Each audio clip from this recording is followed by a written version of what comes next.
ভাবুন তো, বিশাল নদীর মাঝখানে আপনার নৌকা, চারদিকে শুধু অন্ধকার আর গর্জন করা ঢেউ, পালানোর কোনো পথ নেই। ঠিক এমনই একদিন কয়েকজন গরিব জেলে জীবিকার জন্য বড় নদীতে মাছ ধরতে বের হয়েছিল। প্রতিদিনের মতোই শান্তভাবে জাল ফেলছিল তারা। হঠাৎ আকাশ কালো হয়ে গেল। শুরু হলো প্রচণ্ড ঝড়। বাতাসে নৌকা দুলতে লাগল। মুহূর্তেই বড় বড় ঢেউ নৌকার গায়ে আছড়ে পড়ল। সবাই চিৎকার করতে লাগল। নৌকার এক কোণে বসে এক যুবক কাঁপছিল।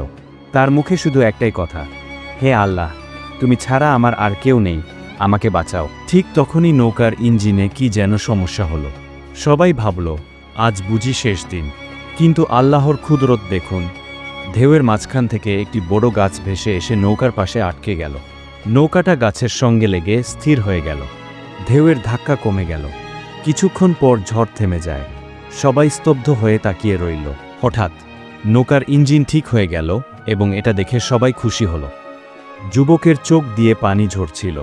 সে বুঝল, আল্লাহ বিপদের সময় এমনভাবে সাহায্য করেন যা মানুষ কল্পনাও করতে পারে না।